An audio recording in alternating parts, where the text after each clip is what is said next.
안녕하세요. 리눅스 시스템 설계 2주차입니다.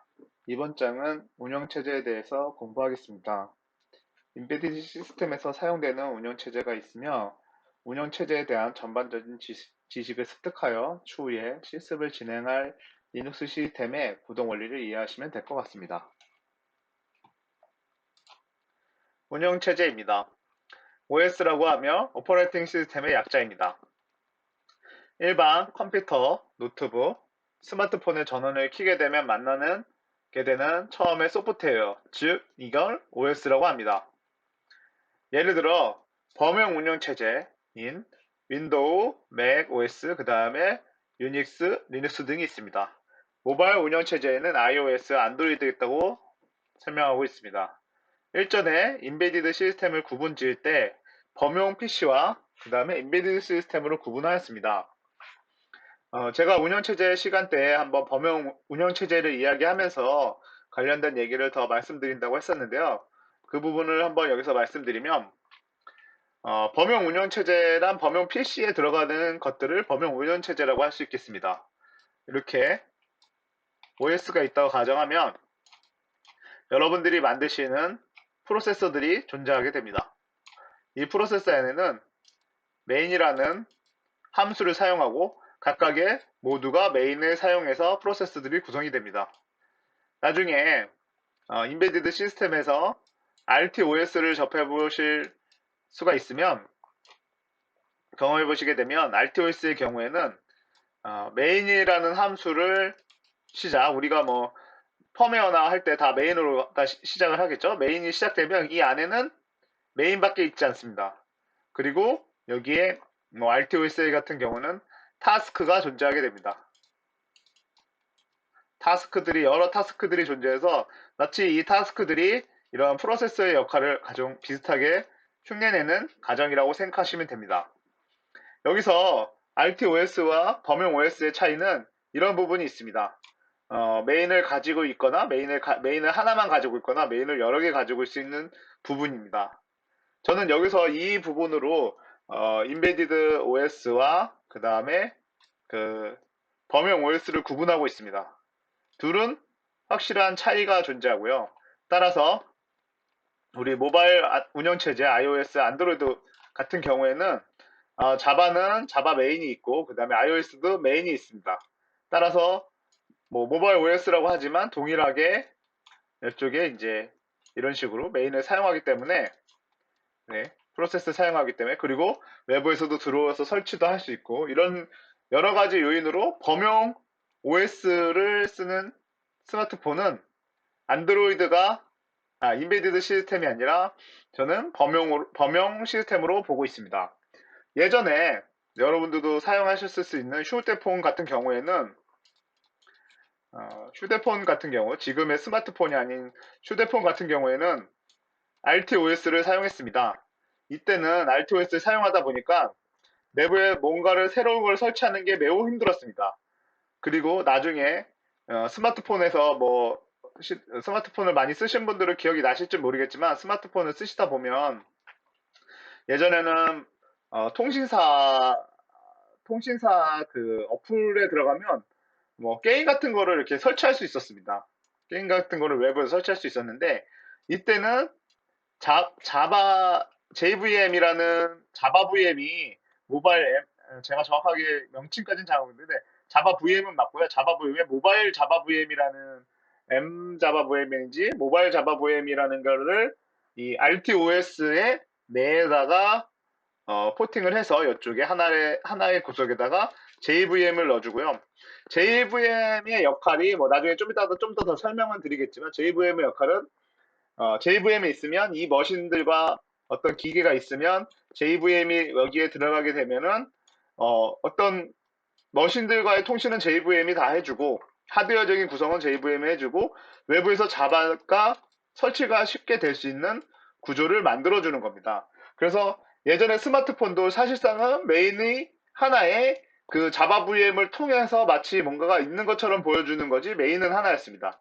하지만 스마트폰, 지금 안드로이드나 iOS 같은 경우는 여기 이제 뭐 안드로이드 기준으로 말씀드리면 이제 리눅스가 들어가 있고 그 위에 이제 뭐 자바를 일단 올려서 거기서 이제 자바 어플리케이션은 자바로 동작할 수 있는 구조를 만들고 있습니다. iOS는 메인이 아예 존재를 하겠죠. 제가 뭐 iOS까지는 정확하게 잘 모르겠지만 아마 메인으로 알고 있습니다. 그래서 그런 식으로 사용되기 때문에 범용 운영 체제를 사용한다.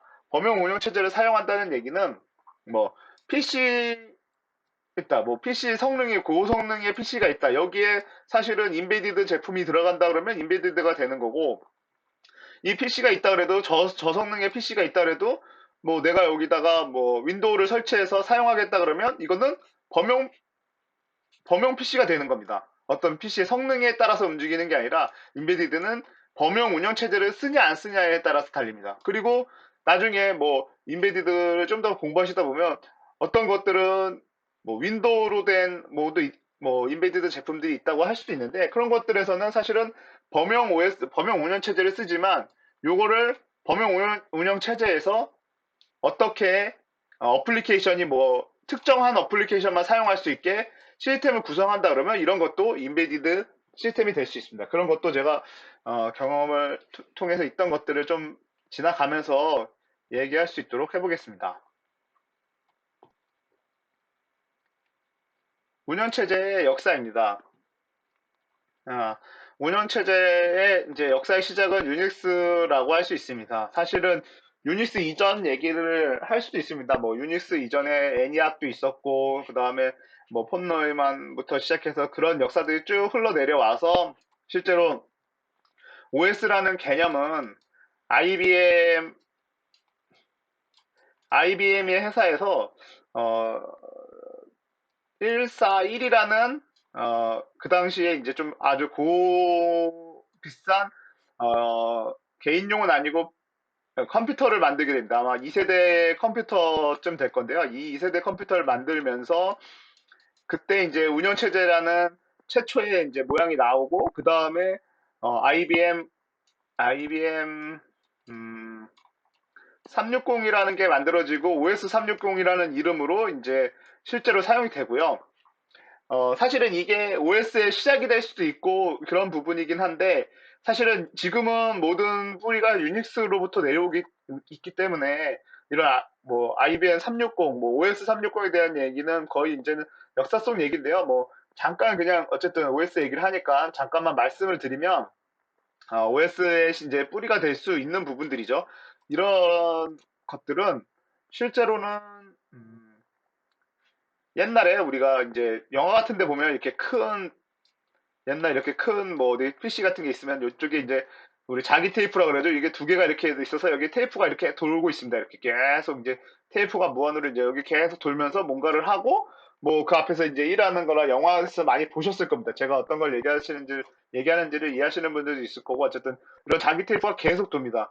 이런 것들은 뭐냐면 PC의 이제 성능들은 CPU에 이제 뭔가를 처리하는 데 있어서 CPU가 이제 정기적 처리다 보니까 엄청나게 빠르게 처리를 하겠죠. 근데 자기 테이프에서 읽어드리는 거는 엄청 느립니다. 그렇다는 얘기는 이쪽에서 병목 현상이 발생을 하겠죠. 이 병목 현상이 발생을 하니까 어떤 뭐 통계라든지 수학 계산이라든지 아니면은 뭐 통계 뭐 탄도학이라든지 이런 어려운 수학 계산을 시행해야 되는데 변목 현상이 계속 발생하니까 이렇게 쓰기에 대한 변목 현상 우리도 지금 실제로도 많이 변목 현상을 경험하는 게 하드디스크에서 뭐 CPU에서 하는 게 하드디스크까지 내려갈 때 뭐 많은 변목 현상이 있다라는 얘기처럼 이 당시의 변목 현상은 지금의 수준에 비할 바가 아니라 엄청난 변목 현상이었습니다. 뭐 하루 종일 그냥 이것만 읽는 전용 시스템이 존재하였다고 합니다. 그래서 뭐 때 이제 IBM 360, OS 360을 쓰고 있는 시절에도 이 변목 현상 때문에 이런 것들을 계속 읽어주는 시스템이 따로 존재하고 그 다음에 CPU를 처리해야 될 이런 시스템들이 필요했던 겁니다. 이럴 때 이때 CPU 쪽에다가 이런 정상들을 이제 데이터를 집어넣기 위해서 뭐 애니악은 이런 수준은 아니고 애니악 같은 경우에는 시스템 같은 경우에 어떤 거를 일을 처리하기 위해서 뭐 배선을 꽂아서 뭐 컴파일하고 배선을 꽂았다라는 얘기가 있고요. 애니악 같은 경우는요. 그러니까 애니악은 다르게 이런 것들을 처리하기 위해서 변모 현상들이 발생하니까 변모 현상이 안 발생하는 부분에는 새로운 PC, 저사양 PC가 하나 들어가서 이런 읽어주는 역할들을 하고요. 그 역할들을 어떤 이런 고사양 IBM 360에다가는 IBM 360에는 그런 그런 상황들을 적절하게 운영할 수 있게 운영 체제라는 거를 도입을 해서 실제로 이제 이쪽에다가 이 CPU의 성능을 100% 활용할 수 있게 최대한 노력할 수 있게 만들어진 게 이제 그런 시초고요. 벌써 이게 거의 65년도쯤부터는 이게 거의 활성화돼 있다라고 보시면 됩니다. 그래서 뭐 그런 식으로 이제 역사가 흘러오고 이게 필요하다 보니까 이제 운영 체제에 대한 이런 개념이라든지 이런 것들이 완성이 되면서 이제 운영 체제의 필요성을 느끼고 새로운 어떤 이거에 맞는 운영 체제 그리고 이 당시에는 뭐 얘기에 따라서 2세대 컴퓨터라고 얘기했는데 이제 3세대 컴퓨터로 넘어가는 시점에 맞게 또 운영 체제 개발이 필요한 부분이죠. 제가 뭐 그전에 말씀드렸던 그 인텔의 어, 마이크로 프로세서가 나오기 시작하면서 이제 3세대로 진입을 하고 거기에 이제 많은 PC들이 나오기 시작합니다. 사실 마이크로 프로세서에 이제 나오는 PC들이 나와서 유닉스 이제 개발하게 되는데 이제 벨 연구소라는 곳에서 멀텍스라는 라고 돼 있는데 멀텍스 사실은 뭐 이걸 읽기에 따라서인데 멀티엑스라고도 얘기합니다. 멀티엑스 프로젝트가 실행이 되고 멀텍스라는 것도 있고요. 이런 프로젝트가 실행이 되는데 이때 톰 켄이라는 분이 이제 자기 사무실에 쓰던 PDP-7이라는 컴퓨터를 멀텍스와 비슷한 개념으로 운영체제를 구현하려고 합니다. 이때 PDP-7이라는 PC는 사실상 그렇게 성능이 좋은 컴퓨터기보다는 그냥 개인용 PC, 이 당시에 이제 마이컴이 발달하면서 나온 PC에 이쪽에 이제 멀티스는 어떤 멀티스레드와 이런 것들, 그 당시에 이제 접목됐던 개념들은 많이 있었으니까 이런 개념들을 잘 진행을 하다가 멀텍스 프로젝트는 되게 어렵게 이제 잘 성공을 못하고 있었고 힘든 상황이었는데 이때 켄이라는 요 분이죠. 켄이라는 분이 유닉스라는 이름으로 사실은 유닉스는 멀틱스를 이제 여러 개를 사용한다는 뜻으로 유닉스는 한 개라도 잘해보자라는 이름으로 유닉스라는 이름 그러니까 이거는 이제 여러 개를 뜻하는 이지만 유닉스라는 이름으로 PDP-7에다가 접목을 시킵니다. 사실은 이 멀틱스 개념에서 하나의 프로세서라도 잘 동작할 수 있는 유닉스라는 개념을 만들고요. 이때 사용했던 뭐 언어는 이제 비언어라고 하는데요. 뭐 사실은 이전에도 뭐 코블이라든지 포트란이라든지 이런 고급 언어들이 존재했었는데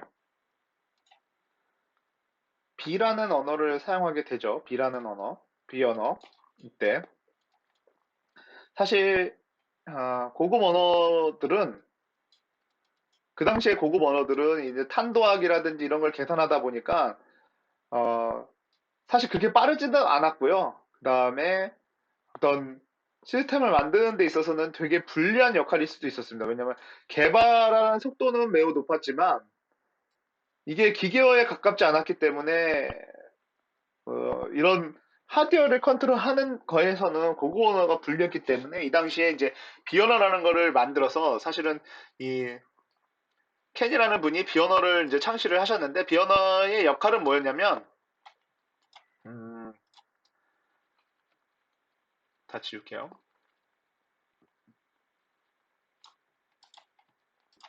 비언어의 역할은 실제로는 우리가 이제 기기어라는 게 있습니다. 10, 10, 10을 통해서 이제 이런 걸 기기어라고 하는데 사실 이거는 무의미한 제가 지금 이렇게 암게 쓴 거고 전에도 앞에서 이제 말씀드렸듯이 뭐 ADD라는 명령어가 있다고 가정해 보시죠. 근데 이거는 사실은 우리 사람이 만든 명령어고 그리고 뭐 MOV, 뭐 move라는 이런 명령어들은 사람이 보기 좋게 만든 영어고 사실은 이 뭐 얘 같은 경우는 뭐 네 개짜리 이제 명령어다 그러면 001, 그 다음에 얘는 0010 이런 식으로 이런 명령어들을 쭉쭉쭉 놔둔다는 게 제가 그 전에 말씀드렸던 리스크라든지 시스크 구조에서 이제 명령어들이 어떻게 존재하냐에 대한 얘기들이고, 처음에는 이런 식의 기계어들이 존재했고, 이거를 1대1로 매핑한다는 개념으로, 1대1 매핑 개념으로 이렇게 묶여 있는 게 어셈블리가 되는 겁니다. 어셈이 되는 거죠.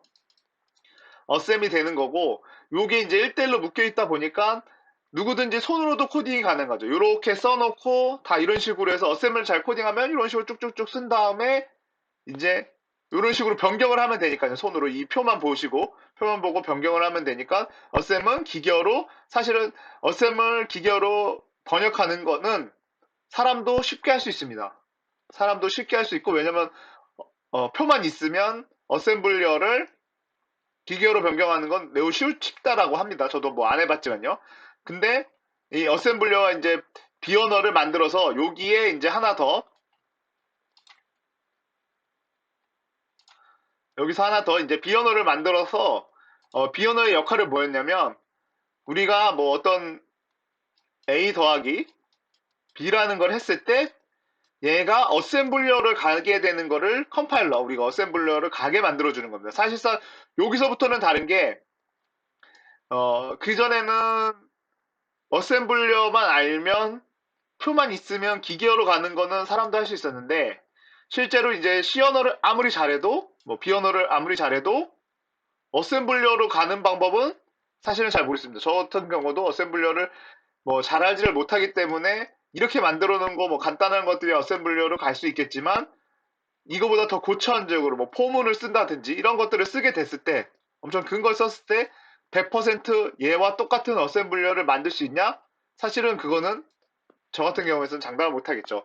그러니까 어셈블리어도 잘하고 C 언어도 잘하면 가능하겠죠. 할 수 있는 사람도 있겠지만 1대1 매핑이 아니라 얘가 어떻게 변경에 따라서 달라지는 역할이 있었습니다. 그리고 비와 어셈블리어로 이제 켄이라는 분이 이제 만들었던 이 유닉스라는 개념에서, 이번에 이제 뭐 데니스 리치라는 분은 이제 이 어, 켄이 만들었던 이런 비언어로 만들었던 유닉스에 이제 흥미를 가지면서, 어, 이분 같은 경우는 PD, PDP 11에다가 이제 적용을 하려고 하는데, 사실상 이 당시에도 시스크 구조였다고 가정을 하면 얘의 명령어 구조, 이런 구조는 변경이 있을 수가 있습니다. 지금 뭐 나중에 이제 좀 저번에도 리스크 구조, 시스크 구조 하면서 쓰는 명령어 구조와 뭐 인텔에서 쓰는 i7 뭐 명령어 구조가 다르다고 했잖아요. 사실 우리는 명령어 구조는 몰라도 되고, 이 앞에 C 언어를 통해서 시연의 컴파일러만 돼 있다면 이렇게 컴파일 해주면 암에서 돌아가는 실행 파일이 나오는 거고, 시연어를 다시 i7에 맞게 컴파일 해주면, x86에 맞게 컴파일 해주면 여기서 돌아가는 게 나오듯이, 이 당시에도 이제 새로운 PDP-7에서 만들어진 컴퓨터에서 추가로 PDP-11에 또 나왔는데, 여기에다가도 이제 적용을 하려고 하니까 비언어는 그 당시에 이제 비언어는 조금 이게 좀 부족했다고 합니다. 그래서 데니스라는 분이 자기가 그러면 이분한테 이제 얘기를 하죠. 그래서 내가 이제 C 언어를 B 언어를 좀 더 업그레이드해서 여기에 맞게 이식하기 좋게 만들어서 해보겠다라는 얘기를 해서 이제 오케이를 해가지고 이분이 이제 만드시는데요. 이때 이제 C 언어라는 용어를 쓰게 되고요. C 언어가 여기서 처음으로 나오고, 그 다음에 C 언어를 이용해서 아까 이야기했던 이런 어셈블리어랑 변환되는 것들을 이제 컴파일 하는 거겠죠. 사실상 어떤 기계어든 간에 어셈블리어까지만 오면 사실상 이거는 기계어의 저급 언어라고 얘기하지만, 어셈블리어는 사실 기계어랑 거의 일맥상통한다고 보시면 됩니다. C 언어는 여기에 하나를 더 싸주고 있는 걸 뿐이죠. 그러니까 내가 어셈블리어를 아무리 잘한다고 하더라도 어떤 칩이 변경이 되면 칩이 변경이 되면은 거기에 사용되는 명령어들이 내가 쓰던 명령어가 없다. 그러면 그 명령어에 대한 거를 또 공부해야 되는 살짝 그런 어려움이 있지만, C 언어 같은 경우는 사실 그런 개념이 없는 거죠. 왜냐면 여기서 칩이 어떤 명령어가 변경이 되더라도 C 언어 입장에서는 아무 관계가 없습니다. A는 뭐 B++다라는 요거 하나는 칩에 따라서는 뭐 0111이 될 수도 있는 거고, 어떤 칩에 따라서는 0001이 될 수도 있는 거고, 이거는 변경이 되더라도 시어너의 이거는 변경이 되지 않습니다. 그러니까 즉 시어너는 어디에도 이식되기 좋게 만들어져 있는 거죠. 지금 그래서 유닉스라는 이런 체제가 완성이 되면서 유닉스라는 체제가 완성이 되면서 이제 어, 시어너는 계속 이제 뭐 평생 쓸 수, 뭐, 유닉스가 망하거나 아니면 어떤 OS에 대한 패러다임이 변경되지 않기 전까지는 시어너는 계속 쓸 수밖에 없는 언어가 사실상은 되어 있는 상태이긴 합니다. 물론 그거를 더 좋게, 어떻게 시어너를 더 좋게 포장을 함으로써 뭐 C++이 나오는 거고, 예, 그런 것들이 나오지만 아직까지 뭐 C++에서 OS 기준으로 해서 운영체제 기준에서 아직 C++를 더 덮을 수 있는 거 뭐 자바가 된다 그러면 자바도 아직은 뭐 그런 상황까지 오지는 않았고요. C++까지만 와 있는 상황이고요. 어쨌든 이런 상황이고, 그래서 멀테스 대신 단순화된 유닉스로 이름을 지으면서 이제 유닉스가 처음에 탄생하게 되고요.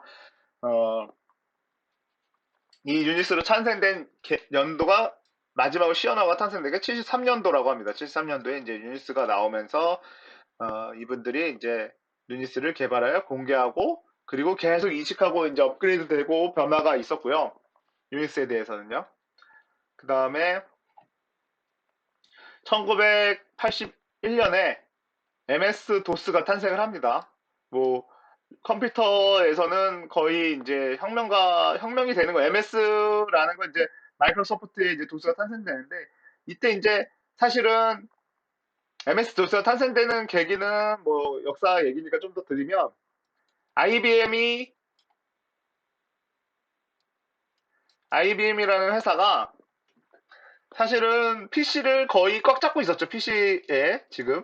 사실 이때 당시에 이제 경쟁 상대가 뭐 애플도 있었고 뭐 하긴 했지만 거의 PC는 IBM이 이제 꽉 잡고 있는 상황에서 자기가 이제 PC를 만들고 있으니까 뭐, 뭐 모든 걸 다 만들진 않고 이 당시에 그 전에 한번 말씀드리면 OS 360 OS 360을 만들기 위해서 6천 명이라는 6만 명이라는 인력이 동원됐다고 합니다. 6만 명이라는 사람이 동원되고 그 다음에 거의 그 당시에 제가 잘 모르지만 하나로 30조 원 정도의 금액으로 OS 360을 개발했는데 이 변화 속도가 너무 빠르고 그 다음에 칩도 업그레이드가 빠르고 뭐가 변화가 빠르니까 사실 이렇게 쓴 게 OS 360 사실 여러분들 아시는 분들 거의 없고 이름도 많이 묻혀 있잖아요. 이 당시 6만 명 쓰고 30조 쓰는 거지만 트렌드나 이런 거에 변화에 맞지 않거나 이러면 그냥 뭐 누구도 모르고 아무도 모르는 이런 OS가 될 수도 있는 겁니다. 그래서 이제 IBM이 이 당시에 운영체제는 마이크로소프트한테 제공을 하고 칩은 칩은 인텔에게 제공을 하죠.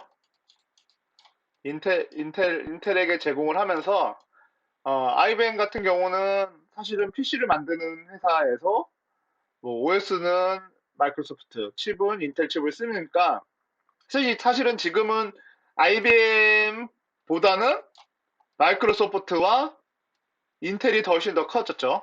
이 당시에는 뭐 IBM이 거의 독자적으로 PC를 만들고 OS도 만들고 이런 엄청나게 하고 또 그다음에 뭐 또 새로운 프로젝트 나올 때마다 이런 돈을 썼는데 사실 가장 중요한 부분들을 다 내주고 OS 가지고 오고 그다음에 칩 가지고 와서 사실 제일 중요한 부분이죠. 지금 생각하면은 운영체제랑 칩 여러분들 생각해도 칩 운영체제는 엄청 중요하죠. 사실 이 두 개가 지금은 가장 대표하는 기술이 돼버렸는데, IBM은 가장 대표하는 기술을 포기를 했죠. 실질적으로. 그 당시에.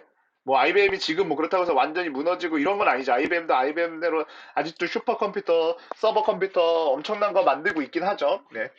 어쨌든, 그 당시에 이제 가장 중요했던 그런 것들을 이제 넘겨주고, 반대로 애플은 아직도 가지고 있죠. 맥OS라는 용어로 애플은 OS를 계속 가지고 오고 있고, 뭐, 칩은 뭐, 딴거 쓰고 있지만요. 그래서 94년도에 맥OS가 탄생을 하고요. 좀 지워야겠습니다. 94년도에 이제 맥 OS가 탄생을 하고, 아, 90, 84년도에 맥 OS가 탄생을 하고요. 그 다음에 그 이듬해에 이제 윈도우 95년도에 윈도우 1.0 GUI 기반으로 만들어집니다. 우리 그때 이제 MS 도스 기반은 CUI라고 해서 캐릭터 유저 인터페이스였으면 이제 GUI라고 해서 좀 사실은 이거는 거의 OS라기보다는 소프트웨어에 가깝다. 왜냐면 MS 도스를 킨 상태에서 이거를 실행시키는 거고 그리고 되게 조잡했죠. 이렇게 보이는 것들이 옛날에 그런 한번 찾아보시면 사진들이 있을 수 있는데 제가 여기다 특별히 놔두지는 않았는데 그냥 뭐 어, 옛날 게임 같은 느낌이라고 생각하시면 됩니다. 그리고 이제 95년도에 윈도우 95가 탄생을 하는데요.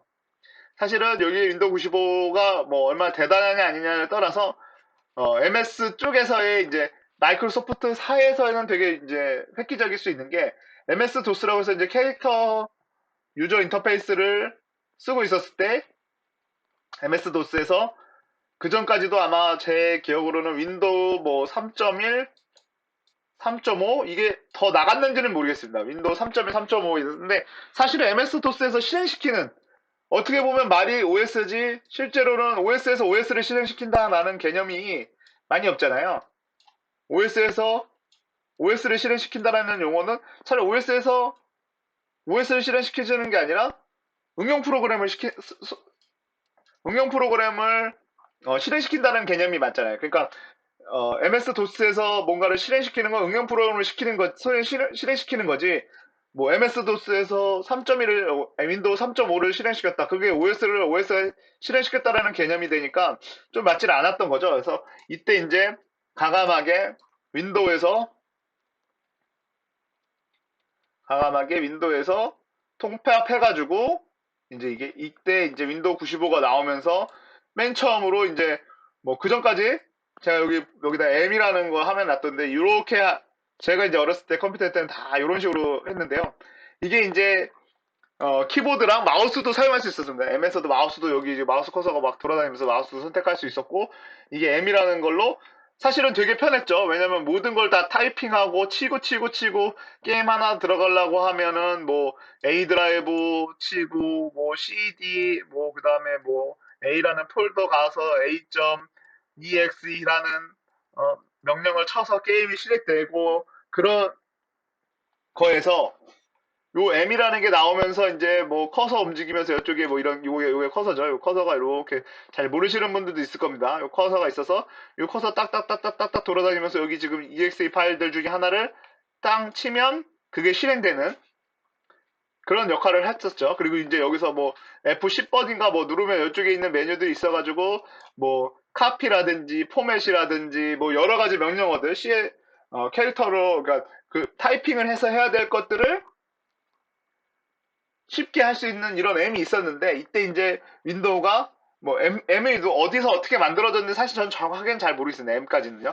하지만 이때 윈도우가 지금 뭐 윈도우 우리가 지금 보고 있는 화면들 이런 화면들을 만들어서 이때 이제 M이 완전히 없어지고 그리고 이제 이 마우스로 거의 모든 거를 할 수 있고 뭐 복사라든지 마우스만 하나만 있어도 키보드가 없어도 마우스로도 거의 모든 걸 할 수 있는 게 되면서 이때 이제 다 MS의 이제 도스라는 개념이 이제 없어지고 종식이 되고 바로 컴퓨터가 켜지면 바로 이런 윈도우 화면에 여기 이제 시작이라는 화면이 뜨면서 요 화면으로 넘어오는 이제 시점이 되죠. 그래서 GUI라는 게 이제 탄생을 해서 윈도우 95는 사실은 엄청난 OS에서는 새로운 반항을 일으켰던 그런 거고요. 그다음에 리눅스의 개발인데요. 이제 뭐 리누스 토발드라는 사람이 이제 PC용으로 운영체제를 만드는데 유니스를 이제 기초로 해서 거기에 호환되는 걸로 만들어서 개발을 엄청 하죠. 그래서 91년도에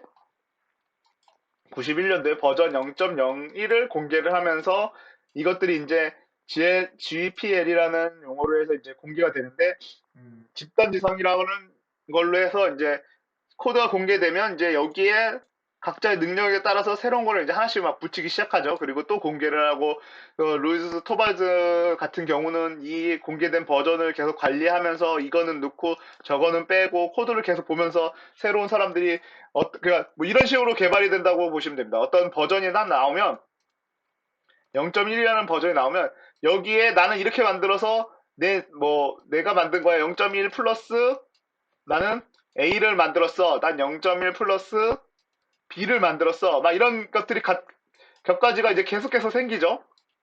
이렇게 생기는 것 중에서 괜찮은 것들, 여기서의 알파를 빼고 여기서 베타를 빼서 요거를 다시 싹 모아가지고 하나의 다음 버전 1.1을 만드는 거죠. 1.0을 만드는 거죠. 요런 식으로 계속 진행되고 있는 겁니다. 그래서 새로운 기능들, 새로운 또 아키텍처에 맞는 거라든지 아니면은 새로운 것들이 계속 뿌리려서 이쪽에서 또 몇 가지만 또 뿌려서 또 나오고 이런 식으로 리눅스를 발전해오고 있는 거예요.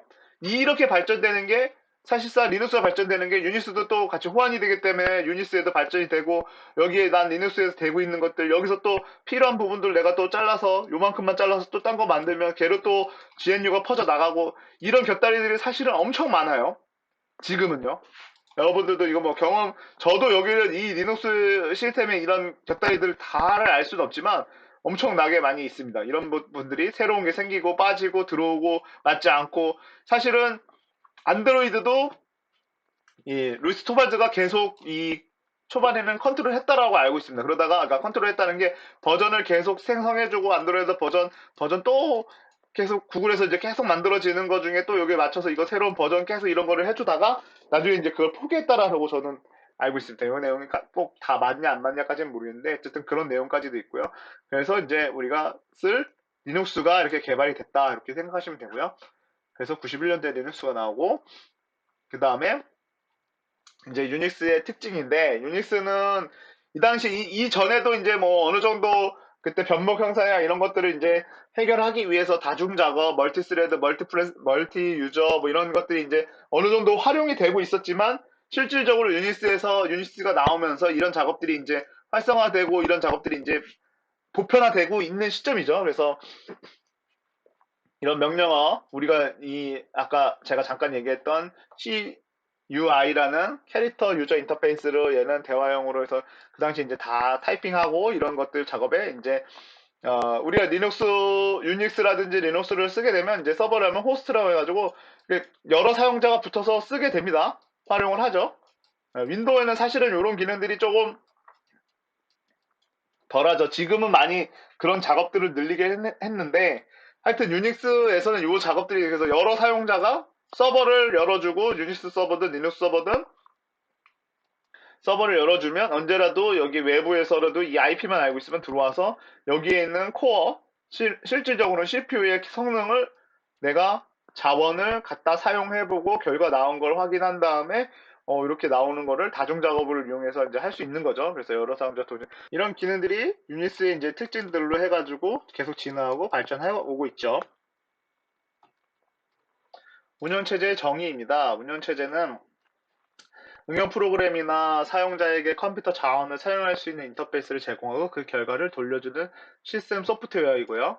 그 다음에 응용 프로그램이나 사용자에게 모든 컴퓨터 자원을 숨기고 정해진 방법으로만 컴퓨터 자원을 사용할 수 있게 제한한다. 여기 이제 밑에 그림이 있는데요. 사실 이게 이제 여기 운영체제 여기 이제 커널이라고도 할 수 있고요. 인터페이스를 제공하고 뭐 자원을 효율적으로 사용하는 이런 게 있고 그다음에 여기 이제 밑에 하드웨어가 존재를 하죠. 만약에 여러분들이 어떤 PC가 있다, 뭐 근데 운영체제가 없다.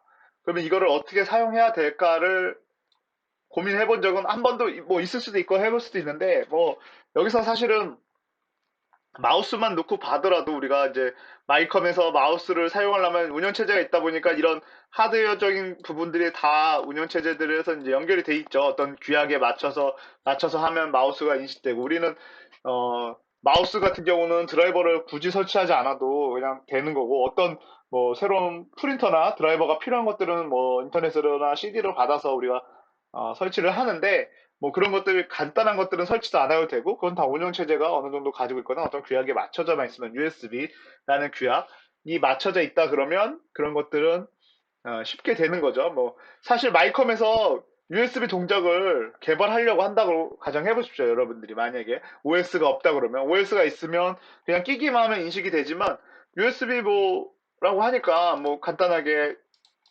USB 얘기 좀만 드리면 어떤 기계가 통신을 하는데 뭐 두 가닥 선이 있겠죠. USB 선에 두 가닥 데이터 통신이 하나는 보내는 거고 하나는 여기 이제 어떤 시스템이 있으면 내 시스템이 있다면 이쪽으로 이제 보내는 데이터가 보내는 게 있고 그다음에 여기 이제 뭐 마우스라고 가정을 하면은 이쪽으로 나가는 게 있는데 내가 이제 OS라고 하면은 이런 것들을 크게 신경 쓰지 않아요. 두 가닥이 이제 연결되어 있는 건데 이때 사실은 정말 어려운 게 마우스도 자기만의 클락으로 동작하는 뭔가가 있을 겁니다. 이런 식으로 데이터를 보낼 거고요. 근데 요 길이, 요 길이도 어떤 규약에 따라서 이 하나의 주파수 길이가 1Hz인지 이게 뭐 어떤 헤르츠로 동작을 하는지는 사실상 아무도 모르는 거죠. 그리고 그거에 맞춰서 나도 나만의 또 이런 펄스 파형을 만들어줘야 되는 거죠. 이거를 만약에 OS가 없다라고 가정을 하게 되면 어떻게 될까요? 이런 걸 하나하나 다 내가 직접 만들어서 얘랑 통신할 때 얘가 어떤 데이터를 보내고 얘가 좌표가 변경될 때마다 오는 데이터들은 나는 계속 읽어서 어떻게 활용하고 또 그리고 다시 내 화면에는 출력은 어떻게 하고 사실상 마우스는 입력이잖아요. 저도 지금 이것도 지금 계속 입력을 하고 있는데 어떤 데이터가 입력이 되면 내가 받아서 어떻게 출력을 해주고 그리고 다시 얘한테 뭘 보내면 얘가 그걸 또 뭘 따라서 뭘 해주고 이런 상호간의 통신이 발생하는데 사실은 이거를 만약에 여러분들이 OS가 없다 그러면 일일이 다 해줘야 되는데 OS들이 효율적으로 관리해주고 이런 부분들이나 이런 처리들은 OS 땅에서 싹 다 해줘서 나한테는 그냥 이렇게 마우스 좌표가 지금 이렇게 이동하는 것처럼 보여지게 화면에 입력을 마우스로 받아서 출력을 이런 식으로 해주고 있는 거죠. 출력. 예. 이런 식으로 출력이 될 수 있게 입력을 받아서 출력이 될 수 있게 어떻게 보면은 마우스만 생각하더라도 엄청 효율적이죠. 이거를 만약에 내가 이런 식으로 다 만들어야겠다라고 생각을 하면 엄청 어렵겠죠. 마우스에 대한 정보도 다 알아야 되고, 마우스가 어떤 정보를 주는지, 내가 뭘 파악해야 되는지, 버튼 눌렀을 때 어떤 동작이 있는지, 어떤 것들을, 선들을 다 알아야 되는데, 이런 것들을 내가 하나도 안 봐도 나는 드라이버만 설치를 하게 되면은 운영체제가 알아서 하게 됩니다. 그러니까 어떤 면에서는 OS가 올라가면으로써의 장점도 충분히 가지고 있는 거죠. 이 부분들은 좀 더 제가 가면서 좀 더 계속 이 부분들을 계속 설명해 나갈 거고요. 뭐 OS가 있는 게 꼭 좋다, OS가 없는 게 꼭 좋다 그런 거는 아닙니다. 어떤 시스템에서는 OS를 넣을 수도 있고 어떤 시스템은 OS를 안 넣을 수도 있지만 지금 우리가 이제 리눅스 시스템 설계를 할 예정이니까 리눅스에서 이제 할 예정이니까 어떤 리눅스가 왜 필요한지에 대해서는 충분히 우리가 이해를 하고 리눅스가 어떻게 동작하는 거라든지 이런 것들 기본적인 원리 정도는 이해하고 넘어가는 게 맞지 않나 싶어서 이번에 이제 운영체제를 보시는 거고요. 그렇게 생각하시고 수업을 진행하시면 될 것 같습니다. 그래서 자원 관리라든지 이런 것들이었는데 자원이 대체 뭐냐? 우리 자원에 대한 얘기도 뭐좀 이따 이제 계속 이제 앞으로 가면서 보시면 될 것 같습니다. 자원 보호, 뭐 자원을 보호한다. 자원이라는 무슨 컴퓨터가 뭐 무슨 뭐 석유가 나오는 것도 아니고 자원이라는 얘기가 뭔지를 좀 보시면 자원이 이런 거구나라는 거. 뭐 운영체제 수업을 들었다 그러면 뭐 미리 알고 계신 분들도 있을 수도 있고요. 그래서 자원 관리라고 하는데 컴퓨터 시스템의 자원은 응용 프로그램에 나눠져 사용자의 원하는 작업을 할 수 있도록 한다. 요거 읽어보시면 뭐 어떤 내용이냐 자원.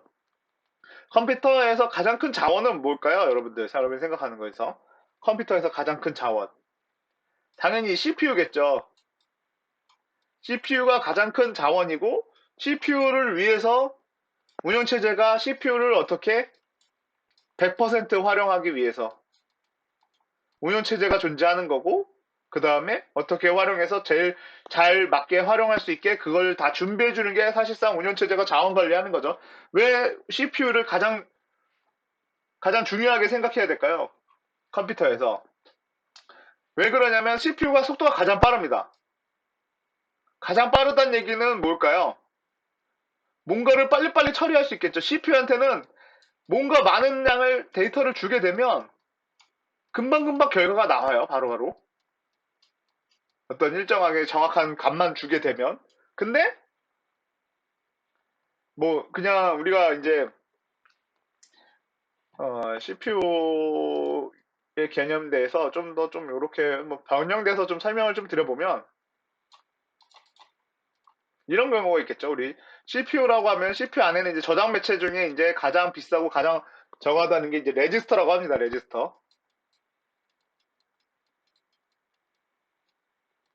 레지스터가 있고 그 밑에 캐시라는 게 있어요. 캐시가 있고 그 밑에 뭐 메인 메모리라고 해서 램이라는 게 존재하죠. 그 다음에 이거 밑에 뭐 지금 SSD라고 하지만 그냥 HDD 하드디스크라고 이용을 해볼게요. 밑으로 내려갈수록 죄송합니다. 가격이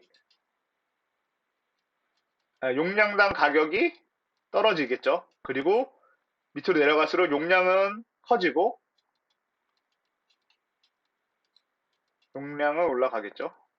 그래서 하드디스크에서 뭔가 어떤 데이터가 있으면 그뭐 어떤 프로세서 실행되면 그 주변에 아니면 그 시간에 일치하는 것들을 램에 올려놓고 다시 램에서 다시 캐시로 또 그 중에 일부를 캐시에 올려놓고 캐시에서 다시 이 작업을 하는데 이때 우리가 이제 CPU를 동작할 때는 우리가 뭐 헤르츠라는 얘기를 하죠. 이제 뭐 헤르츠라는 얘기도 잘 안 하기도 하지만 옛날에 헤르츠 얘기 되게 많이 했는데 헤르츠 부분이 우리가 지금 거의 뭐 최종 빠른 거 한 3.5 헤르츠까지 있는 3.5기가 헤르츠까지 있는지 모르겠어요. 이 헤르츠 한 번당 요 3.5기가 요 한 번이 이렇게 펄스가 한 번 동작하는 요 때에 CPU는 하나의 동작을 하겠죠. 이때 레지스터도 같이 동작을 합니다. 같이 동작을 한다고요.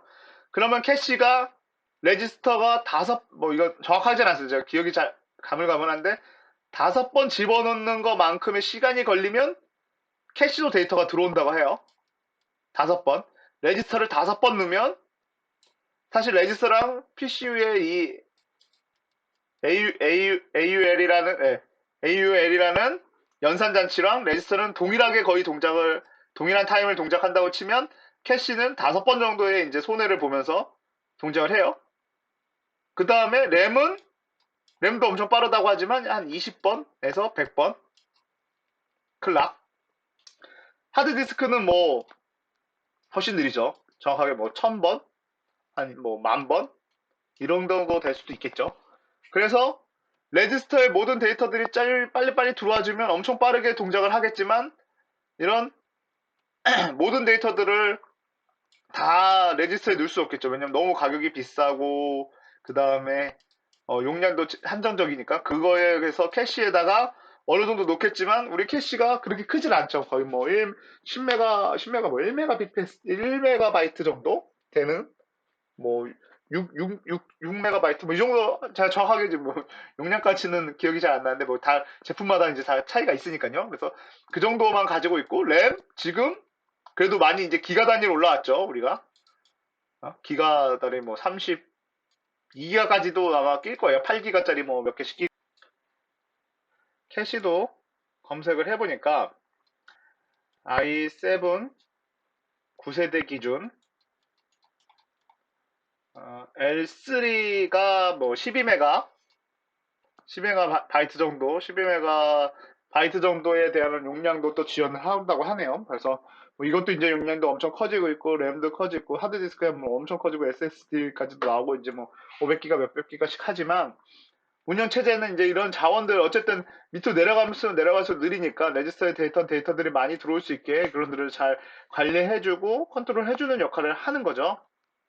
그런 게 이제 운영 체제 요 자원 관리에 대한 얘기고 그 다음에 우리가 이제 자원 보호에 대한 얘기를 하면은 뭐 자원을 보호한다는데 어떤 게 있을까요? 대표적인 예로 우리가 이제 포문 뭐 프로세서를 하나 만들어서 무한 루프를 돌리겠죠. 그냥 뭐 여러분들이 아무것도 안 하는 뭐 프린트 F물이든 무한 루프를 돌리게 되면 자원 관리를 안 해주면 어떻게 될까요? 어떤 프로세서 하나가 OS가 있는데 여기에 포문이 하나가 여기서 계속 돌아요. 이쪽에 계속 돈다고 해서 멈추지 않죠. 시스템이 멈추지 않고 얘 거를 뺏어서 다시 다른 애한테 잠깐 줘서 또 동작하게 했다가 다시 얘한테 가면 무한루프 돌다가 다시 뺏어서 이걸 계속 반복을 하지만 뭔가 비정상적으로 종료되거나 이러진 않죠. 얘가 뭐 프로세서를 죽이면 죽였지, 뭔가 얘가 메모리 오버플로우 나면 얘의 자원을 다 회수한 다음에 가져오지, 얘 때문에 뭐 전체 시스템이 멈추거나 그러진 않죠. 좀 느려질 수는 있겠죠. 이쪽에 계속 코어를 갖다 쓰니까요. 사실상 요 포몬이 돌면서 뭔가를 하고 있다는 거는 사실 CPU는 어느 정도 계속 100% 활용하고 있는 거기 때문에 어떻게 보면 맞겠지만 이 작업이 자체가 무의미하다 그러면 좀 의미가 없을 수 있겠죠. 여러분들이 만든 거데. 근데 어쨌든 포문 작업으로 해서 계속 어떤 거를 연산하고 하는 것들, 뭐 제가 뭐 그런 건 잘 안 해봤지만 어떤 뭐 어려운 계산 같은 게가 뭐 돌아가면은 CPU가 계속 풀로 가동되죠. 그래서 뭐 쿨러도 돌고 게임 같은 거 많이 하면은 쿨러도 계속 돌고 이런 식으로 발열도 많이 생기고 하니까요. 그런 거일 때가 이제 CPU를 가장 이제 정상적으로 좀 돌려주는 그런 상황이고, 이제 하드웨어의 인터페이스를 제공한다라는 건데, 아까 이제 앞에서도 잠깐 말씀드렸지만 CPU에서 이제 램, 메모리, 키보드, 마우스 같은 인터페이스 엄청 많죠. 부가적으로 껴져 있는 것들, 우리가 이제 이런 것들을 잘 모르는데 또 쓸 수 있는 거죠. 뭐 한 가지 예로 이제 제가 뭐 이런 우리가 인베디드에서 OS를 쓰는 여러 가지 단계 중에서 뭐 여러 가지 이유가 많이 있겠지만, 일예로 그런 것도 있을 수 있어요. 뭐 네트워크다. 사실 네트워크, 우리 뭐 사물 인터넷, IoT죠. IoT를 구성하기 위해서를 보시면 IoT 같은 경우는 사물 인터넷을 접속을 하는데, 사물이 뭐 인터넷을 접속한다라는데 이게 진짜 어떻게 보면은 그 전에 유비쿼터스라든지 뭐 어떤 통신을 하는 방법에 대해서는 되게 많이 이제 내용들이 있었죠. 뭐 블루투스도 있고 GP도 있고 여러 가지들이 있는데, 이런 것들은 크게 뭐 블루투스 당연히 OS를 저도 쓰면서 개발을 하긴 했지만, 네트워크 같은 경우에는 되게 네트워크는 이제 우리 인터넷 같은 경우는 보안이 이제 좀 잘 돼 있고 그런 계층 구조가 잘 돼 있고 어떤 구조들이 잘 되어 있잖아요. 이런 구조들을 내가 OS 없이 다 개발해야 된다 그러면 라이브러리까지도 어떻게 보면은 다 가져와야 되는데, 이게 쉬운 작업은 아니거든요. 네트워크를 내가 그 모든 것들에 통과하고 정확한 규정에 맞춰서 세븐 레이어를 다 만들어서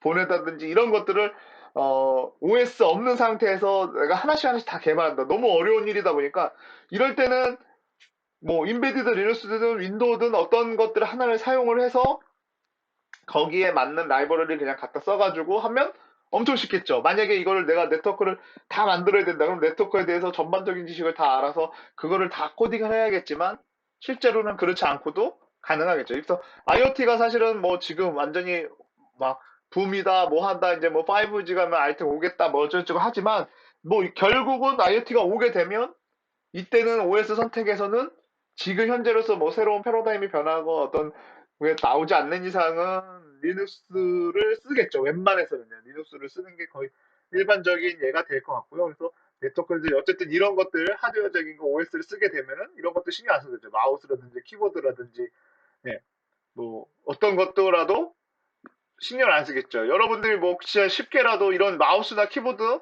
어떻게 보면 정말 간단하고 정말 오래전부터 많이 봐왔지만, 뭐 메모리 이런 건 뭐 생각지도 않겠지만, 키보드 지금 뭐 기술이 없는 상태에서 만들어 보시오라고 하면은 쉽게 만들어지지는 않을 거예요. 쉬운 작업들이 아니죠. 근데 지금 그렇게 만들어진다고 뭐 인식을 하는 것도 마찬가지고요. 그런 거를 OS만 있으면 실제로 이런 것들이 그냥 편하게 쓸 수 있기 때문에 이런 인터페이스, 하드웨어들을 일괄적으로 이제 자동화하는 것들을 사용할 수 있는 거고, 그 다음에 사용자 인터페이스 제공한다. 이건 뭐 여기 이제 잘 보여주면 GUI에 대한 얘기겠죠. 그래서 이런 역할들이 존재합니다. 그래서 보시면 될 것 같고, 그리고 운영체제의 이제 목표인데, 목표를 이제 그 역할에 이제 매칭을 시켜서 보면은 뭐 자원관리 보호 아까 봤던 부분들인데, 이런 부분들이 목표에서는 효율성이 되고 안정성이 되고 확장성이 되고 편리성이 된다. 이건 뭐 다음 장 이제 한 장 더 넘겨보면 그거에 대해서 이제 좀 더 적혀 있는데, 자원을 효율적으로 관리한다. 아까 이 자원은 제가 이제 CPU나 레지스터 같은 내용들을 어떻게 더 변목 형상 없이 잘 활용할 수 있냐에 대한 얘기겠죠. 아까 얘기랑 사실은 비교하면서 보면은 그렇게 어려운 내용은 아닐 거예요. 그리고 안정성, 아까 제가 말씀드렸던 뭐 무한 루프가 돈다든지 어떤 메모리에 이상이 있다든지 뭔가 이상이 발견했을 때 시스템 전체가 뻗지 않고 요 프로세스 OS는 살아있는 상태에서 이 프로세스를 죽임으로써 그걸 문제를 해결하거나 다른 방향으로 해결하고, 그다음에 확장성, 요 뭐 아까 하드웨어적인 입장에서 보면은 이쪽 밑에 달려 있는 하드웨어들을 내가 신경 쓰지 않아도 뭐 네트워크 선이 이렇게 연결되어 있어서 인터넷망이랑 연결되어 있는 것들도 쉽게 가져갈 수 있는 부분들이고요.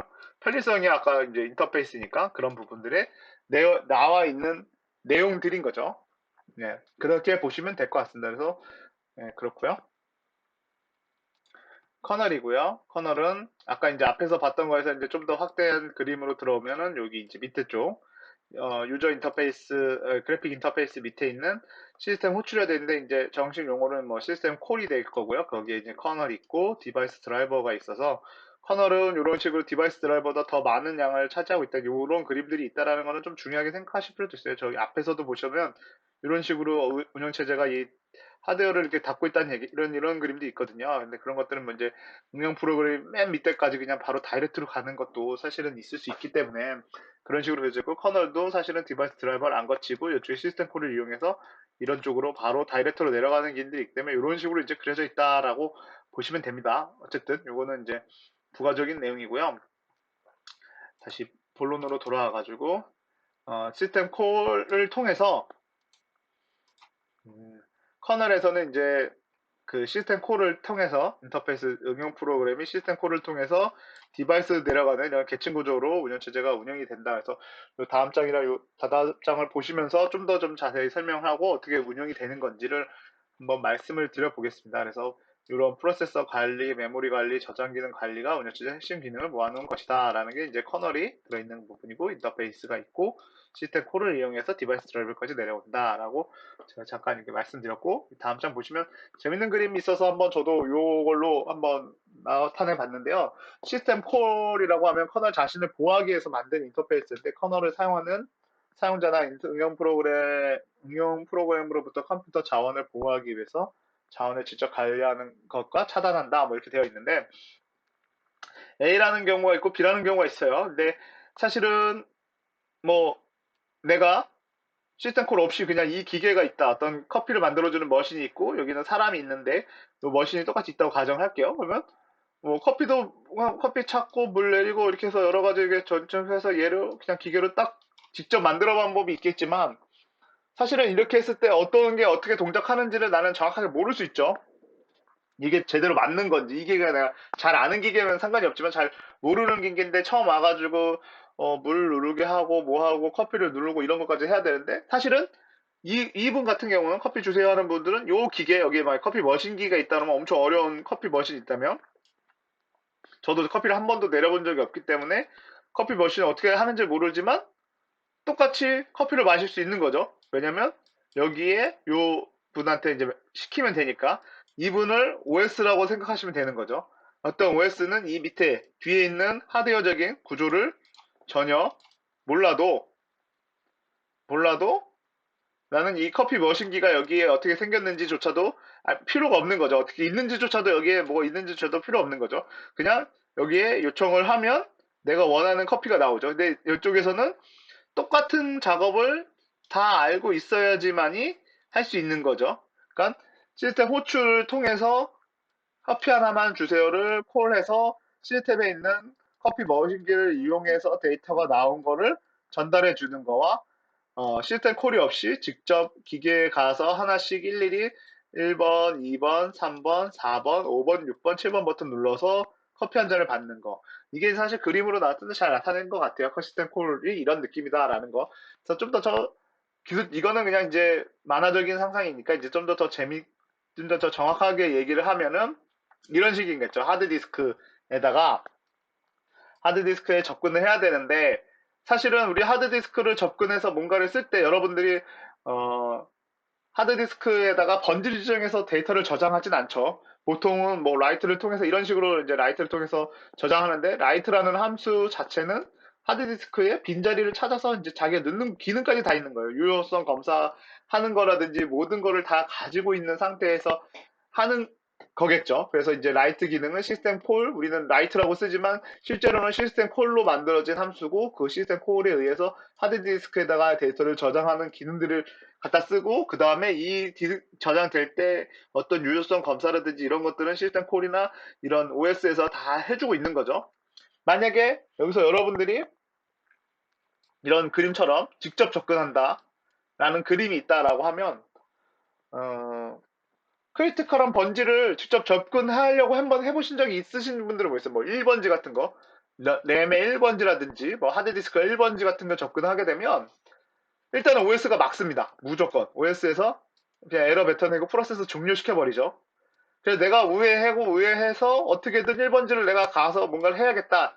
라고 해서 돌아와서 어떻게 돌고 돌고 돌아서 딱 와서 1번지를 건드리면 그 다음에는 어떻게 될까요? V3가 나오겠죠. V3가 나와서 프로그램 못 맞게 막고 이거는 뭐 트로이 목마다 아니면 무슨 뭐 불량 섹터를 만지려고 한다라고 먼저 막죠. 그래서 이것도 다 막고 1번지에다가 뭔가를 하게 되면 뭐 하드디스크 1번지에다 뭘 쓰게 되면 하드디스크 1번지가 아니라 뭐 램이라든지 아니면은 뭐 어떤 이런 데다가 크리티컬한 데다 쓰게 되면 그 다음에 이제 시스템이 죽겠죠. 어떤 새로운 거라든지 뭐에 의해서 시스템이 붕괴될 수도 있는 거죠. 그런 상황이 있을 수 있다라는 겁니다. 그래서 직접 접근하는 거는 어떻게 보면 매우 위험하지만 실질적으로는 OS가 그런 것들을 가동하고 있다. 근데 이것도 사실은 상황에 따라서는 이런 식으로도 접근해야 되겠죠. 물론 이렇게 똑같은 걸 접근하는 게 아니라 이거는 정말 OS가 있음으로써 장점이지만 내가 OS 같은 경우는 사실은 OS 이 상황을 이제 다시 마이컴에도 제가 가서 대입해서 좀 잠깐만 말씀드리면 음, 나는 인베디드 시스템에 여기에 용량이 무슨 뭐 크진 않겠지만 이런 데이터를 저장하는 애가 있다고 가정해 볼게요. 그러면 뭐 OS를 쓰는데 프로그램이 하나밖에 안 돌아요. 여기는 뭐 어떤 이 하드 HDD라고 할게요. 그냥 일단은 HDD라는 게 있고 여기에 내 이제 뭐 붙어 있겠죠. 내 어떤 기계가 이게 OS 두 가지가 있다고 가정할게요. 여기 이제 OS가 있고 하드디스크가 들어있다고 칠게요. 근데 얘는 내 응용 프로그램 하나밖에 없는 거야. 응용 프로그램 하나밖에 없는 프로세서인데 내가 여기다가 1번지에다 쓰고 2번지에다 쓰고 이거를 나는 신경 안 쓰고 OS한테 저장해줘 하면 얘가 알아서 순차적으로 불량 나지 않게 할 겁니다. 근데 그냥 펌웨어로 만들어졌다고 가정해볼게요. 제가 만든 펌웨어로 만들어졌다고 하면 저도 여기다 저장할 때는 당연히 충돌나게 저장은 하진 않겠죠. 저도 조심하게 저장을 할 거고, 그 다음에 어차피 나만 쓰고 있기 때문에 내가 만약에 여길 지울 생각이라든지 아니면 내가 실수를 했더라도 충분히 이거는 감내할 수 있는 수준이겠죠. 네. 근데 이거에서 이제 문제는 뭐냐면, 이거 14를 쓰고 21을 쓰라는 애가 응용 프로그램이 되게 많은 상황에서 내가 써놓은 데이터는 얘는 A라는 프로세서고 얘는 B라는 프로세서인데 나는 여기다 분명히 여기다 저장해놔서 14가 나와야 되는데 B라는 애도 똑같은 애다 저장해서 내가 A라는 애가 이걸 불러왔을 때 여기가 14가 아니라 21이 오게 되면 이 응용 프로그램한테는 엄청난 큰 타격을 입겠죠. 그럴 때는 당연히 이런 접근들이 요 접근이 많지만 실제로 뭐 하나의 프로세서의 펌웨어에서 어떻게 보면은 물론 이렇게 저장도 안 하겠지만 내가 하다 보면은 이런 식으로 당연히 저장을 하지 않겠죠. 이런 식으로 내가 뭐 중복 나서 저장하지 않겠죠. 그냥 펌웨어니까 정확하게 한 곳에다가 저장을 할 테니 문제가 되지 않을 수도 있다라는 겁니다. 그래서 꼭 이게 OS를 위한 사실은 얘기이긴 하지만 인베디드를 개발하는 입장에서 보면은 어떻게 보면 이런 것도 하나의 뭐 방법이 뭐 이거는 이렇게 일어날 일도 사실은 펌에서는 없을 수도 있죠. 이건 뭐 인베드를 하게 된다 그러면 이런 식으로도 저장할 수도 있고 이런 식으로도 저장할 수도 있고 이게 뭐 무조건 100% 이게 충돌이 안 나니까 100% 이게 정답이니 OS를 무조건 써야 됩니다라고 얘기하는 부분은 아닙니다. 저는 사실은 그렇게 생각을 하는 부분이기 때문에 이것도 인베디드 입장에서는 인베디드 입장에서 나 펌웨어밖에 없는데 굳이 뭐 내가 이런 실수를 할 일이 없어. 접근은 나는 딱딱 맞춰서 접근 저장할 거야 라고 생각하시면 그걸 맞는 또 시스템의 설계가 될 수 있는 거죠. 네, 그렇게 한번 알고 계시면 될 것 같아요. 앞에 설명드렸듯이 이제 시스템 콜을 정의를 하면은 커널에서 제공되는 시스템 자원을 사용과 연관된 함수를 이제 호출할 때 시스템 콜을 사용하고 그 다음에 응용 프로그램이 하드웨어 자원을 접근하거나 운영체제가 제공하는 서비스를 이용하려고 할 때 호출한다. 그리고 뭐 커널에서 서비스를 시스템 호출로 제한하고 다른 방법의 커널들이 오지 못하게 막음으로써 컴퓨터 자원을 보호하는 용도다. 그리고 시스템 호출이 커널이 제공하는 서비스를 이용하기 위해 인터페이스이며 사용자가 자발적으로 커널 영역에 진입할 수 있는 유일한 수단이다. 라고 돼 있는데, 사실 여기 좀, 저는 이 부분이 조금 애매하긴 합니다. 사용자 자발적으로 커널의 영역에 들어갈 수 있는 유일한 수단이다라고는 할 수는 있지만, 사실은 디바이스 드라이버로 갈 수 있는 디바이스 드라이버가 아니라 뭐 바로 하드웨어로 갈 수 있는 방향도 있긴 하거든요. 뭐 이거는 커널에 들어갈 수 있는 거긴 하지만 커널만큼의 또 그 동일한 역할을 할 수 있는 방법이, 그러니까 디바이스 드라이버를 건드리는 방법 중에 그런 방법도 있다라는 거는 한 가지 알고 계시면 될 것 같습니다. 커널을, 그러니까 할이라고 해가지고 그런 부분들을 바로 디바이스 드라이버를 거치지 않고 바로 다이렉트로 어떤 레지스터나 메모리를 컨트롤한다든지 뭐 이런 식의 일들이 있을 수 있다라는 것 정도는 있을 수 있다. 꼭 유일하다라는 수단으로 얘기하기에는 조금 애매할 수 있습니다. 그래서 그런 얘기 있고요. 그 다음에 앞에서도 이제 드라이버인데 드라이버는 이제 커널과 하드웨어의 인터페이스 담당하는 디바이스 드라이버로도 불린다. 그래서 커널이랑 디바이스 드라이버, 요 밑에 이제 아까 그림에서는 여기 이제 하드웨어들이 쭉쭉쭉 붙어 있어서 어떤 식의 규정에 따라서 붙어 있고 이것들이 이제 이런 식으로 붙어 있는 거를 디바이스 드라이브로 어떻게 묶어서 커널이 그거를 가지고 있고, 뭐 하드디스크로 기준으로 가지고 있으면 우리는 커널에서는 라이트라는 함수를 쓰고 있는데, 라이트라는 함수는 하드디스크를 거기에 어느 번지에 어떻게 충돌하지 않게 유효성 검사까지 해서 하드디스크에다가 데이터를 저장한다라는 뭐 그런 것들이 가지고 있겠죠. 여기서도 말하고 있죠. 마우스 같은 간단한 제품은 드라이버를 커널이 가지고 있으나 그래픽 카드가 복잡한 경우에는 제작사가 제공한다라고 되어 있습니다.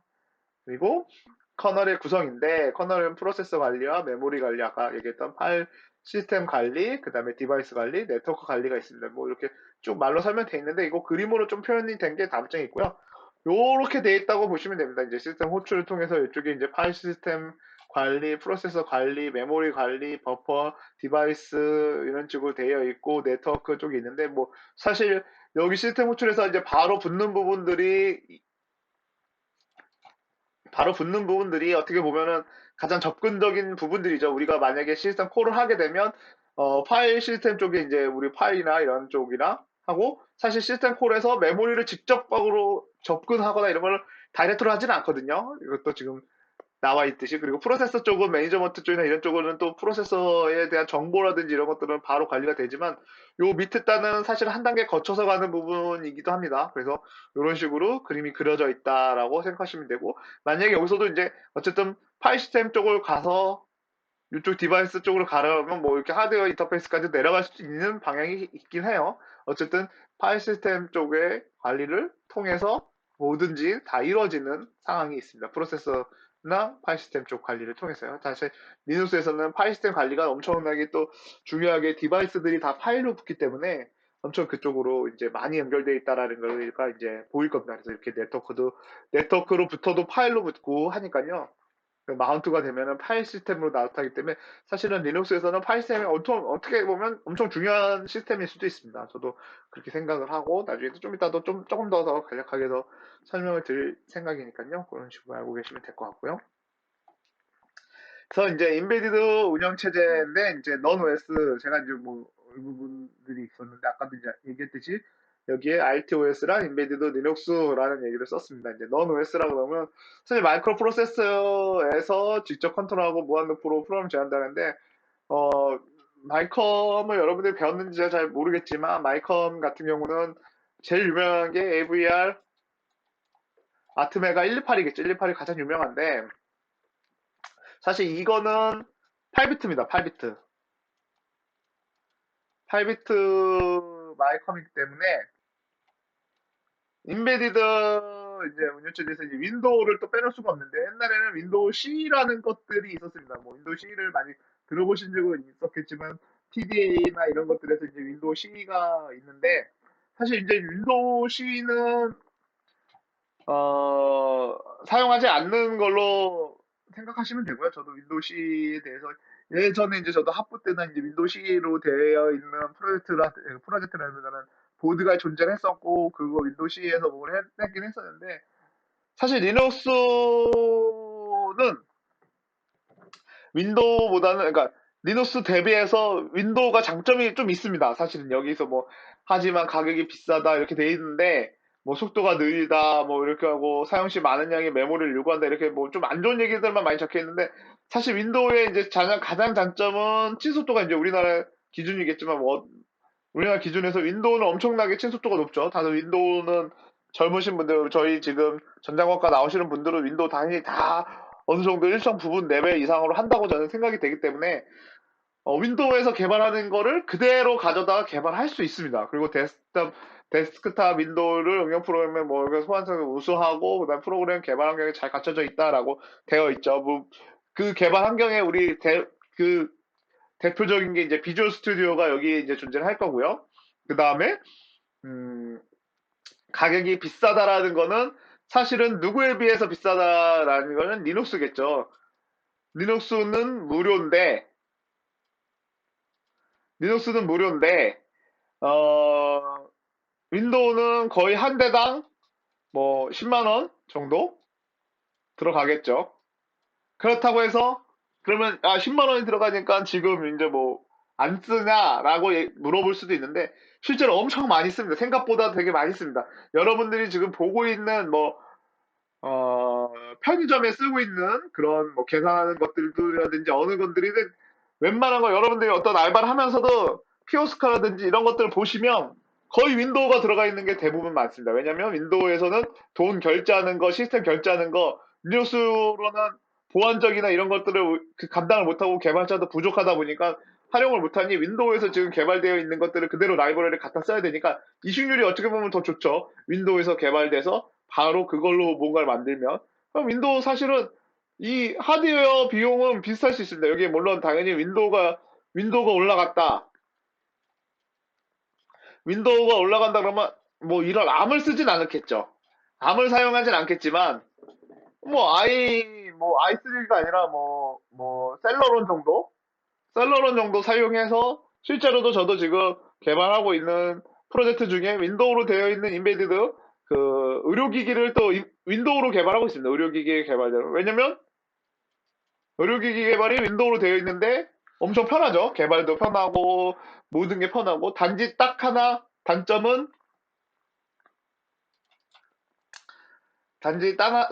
단점은 지금 돈이 든다는 거밖에 없습니다. 제가 뭐 이거 의뢰를 받아서 리눅스 시스템으로 변경되는 이런 의뢰를 많이 받는데 딱 요 하나 이유로 변경을 합니다. 우리나라에서는요. 돈이 들어가니까요. 사실상 리눅스를 쓰게 되면 무료죠, 무료. 무료인데 요거를 쓰는 순간 모든 가격에서 10만 원짜리가 리눅스를 쓰면 10만 원짜리가 20만 원이 되는 거죠. 이거 엄청나게 큰 가격 상승이죠.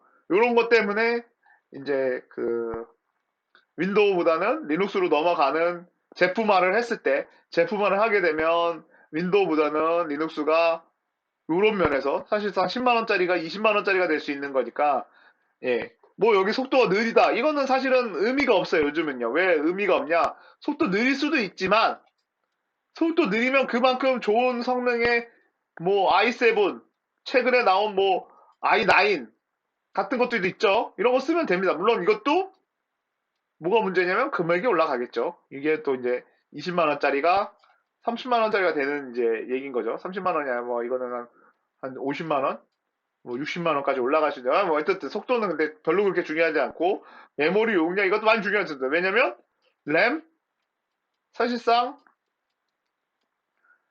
4기가 기준. 4기가면 사실 어떤 프로그램 특별 어떤 어떤 특정한 기능 한 기능만 쓰는데 램 4기가다. 엄청 여유로운 거죠. 그럼 램 4기가 지금 DDR3 기준 한 2만 원 정도 합니다. 그러면 이거 50만 원짜리에서 52만 원밖에 안 되는 거죠. 그렇게 뭐 큰 의미는 없죠. 램은 4기가 정도 하나 달리는 거 정도야. 자유로운 어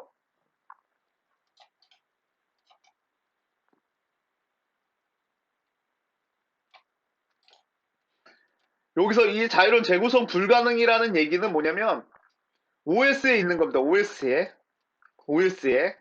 그러니까 OS를 변경하지 못한다라는 얘기예요. OS 사실은 커널 코드가 리눅스는 커널 코드가 다 공개가 되어 있기 때문에 커널 코드도 변경할 수 있습니다. 내가 원하는 데서. 그것만 지금 불가능한 거지. 사실상 인베디드를 개발하면서 리눅스 커널까지 건드려서 어떤 디바이스가 있으면 이런 디바이스 여기 윈도우를 올린다. 근데 여기에 막 하드웨어가 너무 많이 붙고 뭐 이런 거를 좀 빼내고 뭔가를 붙이고 이런 세세한 작업을 할 때는 당연히 좀 불리할 수 있습니다. 커널을 못 건드리다 보니까. 하지만 그런 게 아니라 사실은 요즘은 인터페이스도 컴퓨터 시스템들이 워낙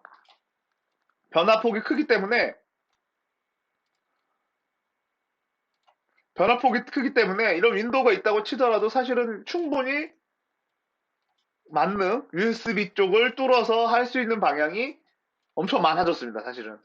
그래서 이것도 뭐 개발이 어떻게 이제 변화하고 이렇게 오고 있는 부분이고요.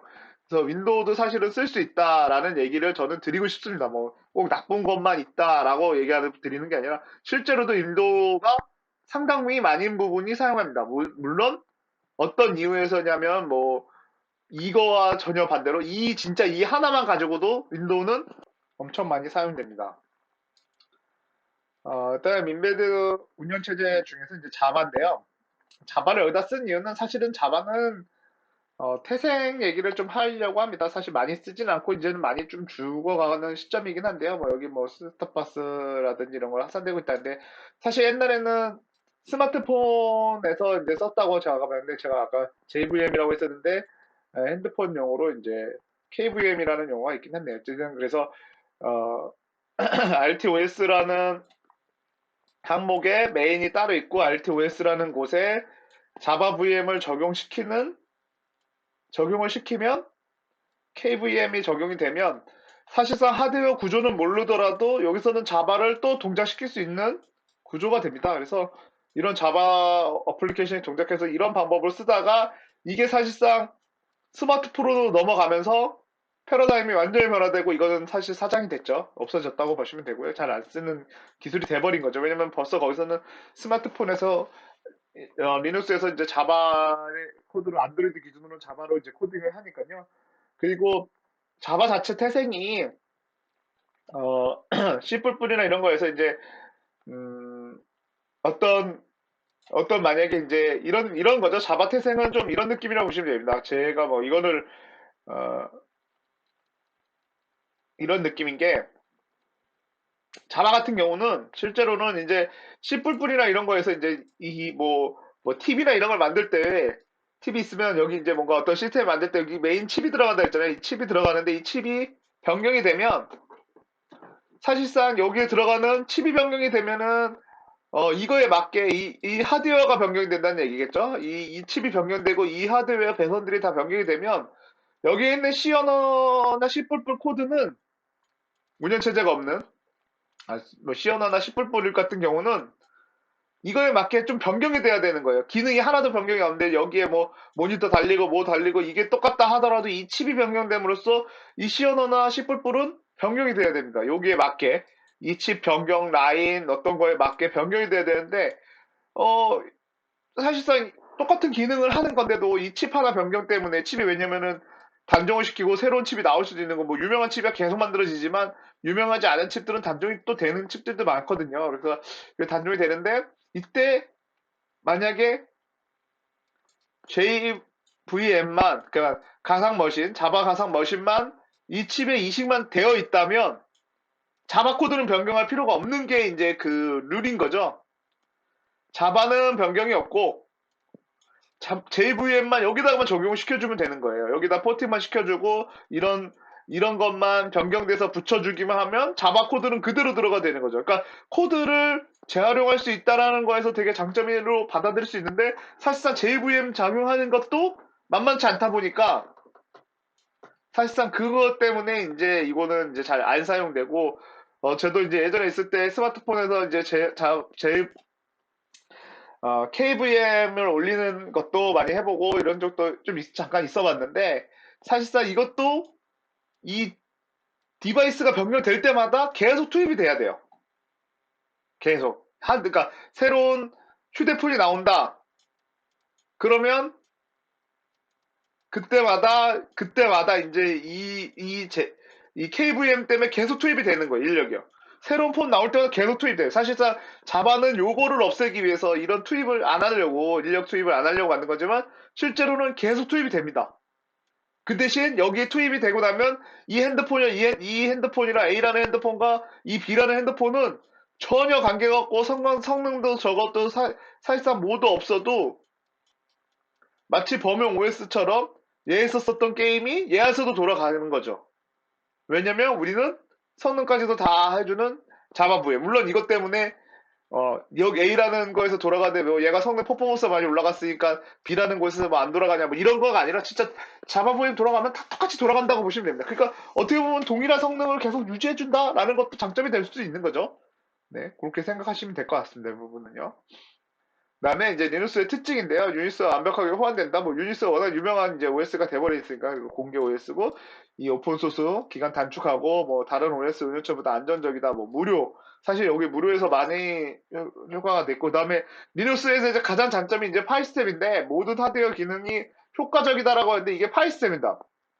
사실상 이걸 누구랑 비교하냐에 따라서 이제 효과적이냐 안 효과적이냐 얘기를 했는데 누굴까요? 윈도우죠.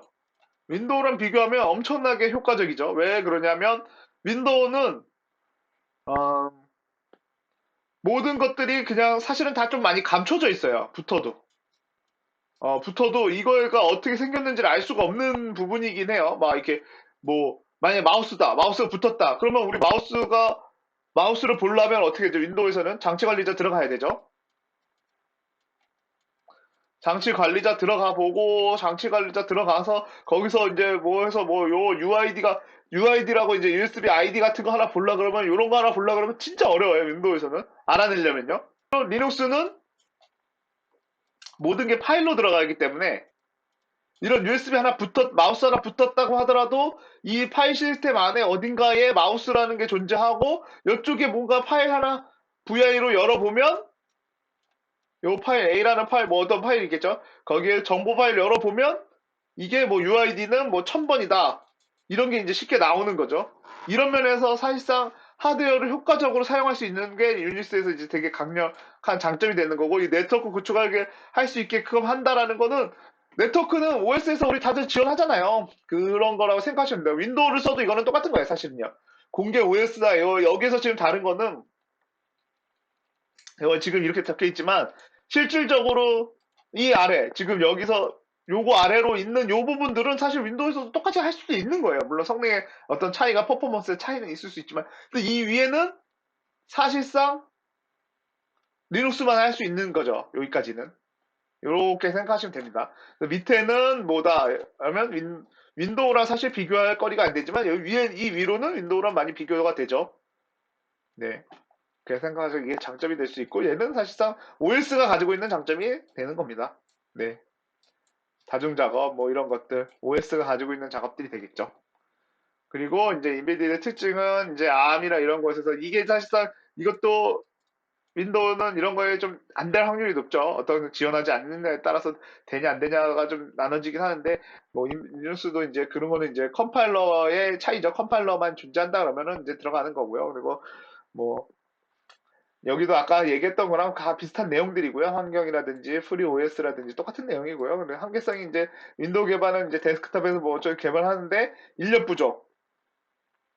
데스크탑 환경에서 이제 좀 극복하는데 한계성이라는 게 이제 크로스 컴파일러나 좀 해도 좀 복잡하긴 합니다. 아무리 좀 잘 지원돼 있다 하더라도 좀 복잡하고 그다음에 이런 거 이제 사실은 커널을 만드는 거나 디바이스 드라이버를 만드는 거나 이런 것들이 사실은 인력이 좀 부족하긴 하다고 합니다. 저도 뭐 그렇게 이런 쪽에 좀 있었지만 이런 쪽을 찾는 사람들도 꽤 있고, 만약에 어떤 기능을 확실히 할 수 있다 그러면은 정말 그냥 뭐 그런 내용들이 있긴 하니까, 예, 그렇고요. 그 다음에 이제 단점으로는 이제 RTOS보다 많은 메모를 요구한다고 그러는데 요즘 너무 하드웨어 성능이 이제 그만큼 이제 또 올라가고 있으니까요.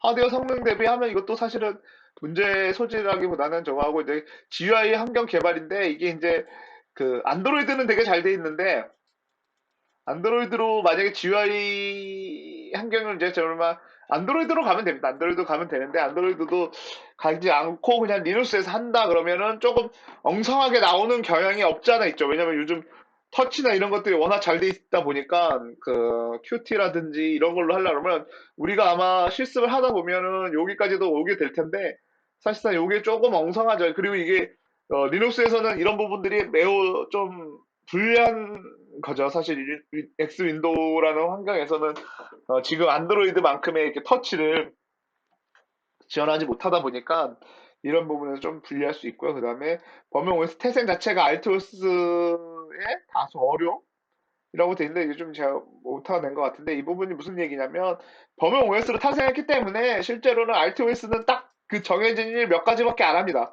정확하게 여기에 들어있는 코드 중에 만약에 어, 어떤 장난감을 만든다. 되게 간단한 장난감, 아니, 뭐 장난감이라고 하니까 좀 애매하고, 그냥 뭐, 저런 걸 만든다고 BT로 블루투스로 되어 있는 스피커를 만든다.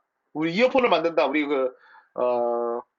어, 에어팟을 만든다고 치면은 사실상 여기 이제 BT로 붙는 거잖아요. 블루투스로 붙는 거고, 그 다음에 음향 놔주고, 소리 넣어주고, 배터리 요만큼 달려있고, 전기 충전하는 거, 충전기, 솔직히 뭐 이어폰 별로 어려운 기술이 없잖아요. 그러다 보니까 이런 거 만드는데 굳이 여기에 뭐 범용 OS를 올려서 할 필요가 있냐는 거죠. 사실 범용 OS 올려봐야 사실상 복잡한 것들이 너무 많잖아요. 주변에 뭐도 있고 뭐도 있고 우리가 들어있는 것 중에 뭐 스케줄 관리도 해주고 이런 것들이 너무 많다 보니까 사실상 필요가 없는 것들이죠. 그랬더니 어떤 이런 작은 시스템에서는 RTOS를 태생적으로 이길 수가 없을 수가 있어요. 여기 좀 많이 다소 어려움이라고 돼 있는데 RTOS보다는 다소 어렵다는 얘기가 이런 겁니다.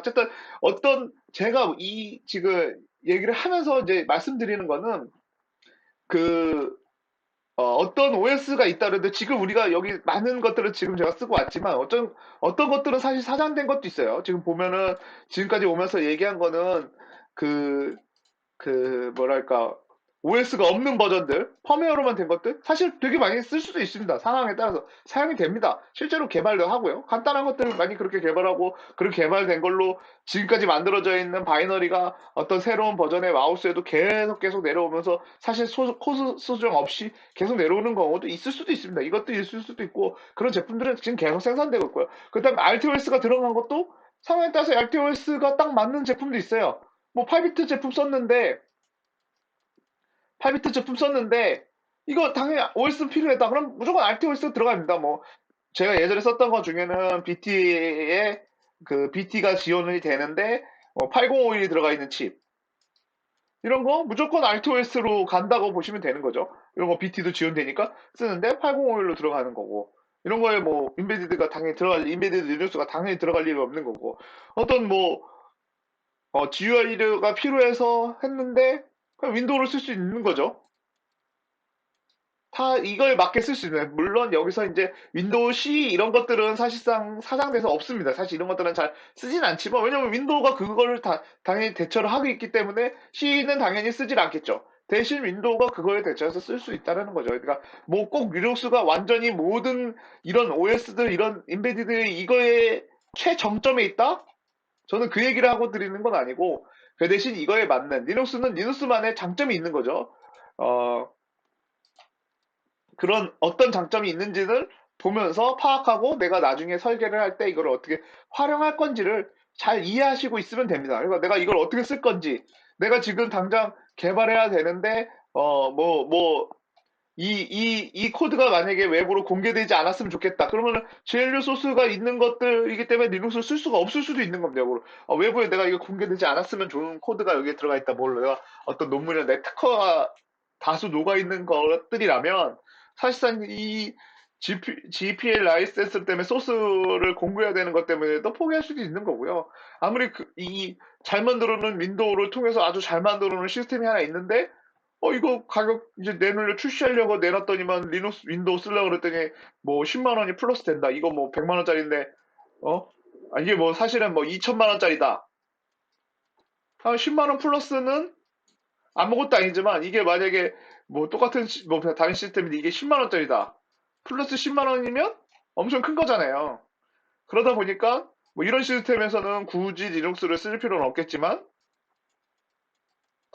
이런 시스템에서는 뭐 돈 100만 원 들여서 개발해가지고 용역해서 돈만 번에 서 이거 막 할 수 있다라고 가정을 하면 할 만한 거죠. 그렇게 생각하시면 됩니다. 어떤 상황에 맞게 내가 지금 있는 상황에서 꼭 굳이 인베디드를 만들어야 되는데 난 무조건 인베디드 리눅스를 써야겠다. 이거는 아닙니다. 얘도 충분히 어떤 거에서는 단점이 존재할 수 습니다 그러니까 그런 거를 잘 유념하시면서 이제 우리가 가는 거고 우리는 여기서 이제 인베디드 리눅스다. 어떤 단점이 있고 장점이 있다라는 거를 잘 파악하시고 가시면 된다고 저는 생각합니다. 이렇게 되고요. 네, 오늘 수업은 여기까지 제가 준비한 PPT는 여기까지였습니다. 네, 하여튼 더 뭐 부족한 부분이 있을 수도 있고 그다음에 또 저번 시간 대비해서 저번 시간에는 좀 제가 너무 딱딱한 것 같아가지고 좀 더 좀 자유롭게 좀 하려고 수업을 진행하려고 좀 노력하고 그다음에 좀 하다 보니까 좀 많이 끊기고 이런 부분들이 좀 있습니다. 그래서 그런 거 좀 양해를 좀 해주셨으면 합니다. 네. 오늘 수업 여기까지고 다음 주에 뭐 큰 이변이 없으면 다음 주에는 직접 대면해가지고 수업이 진행됐으면 참 좋을 것 같습니다. 이것도 사실 녹음하는 것도 쉬운 일은 아니어가지고요. 네. 아무튼 감사합니다.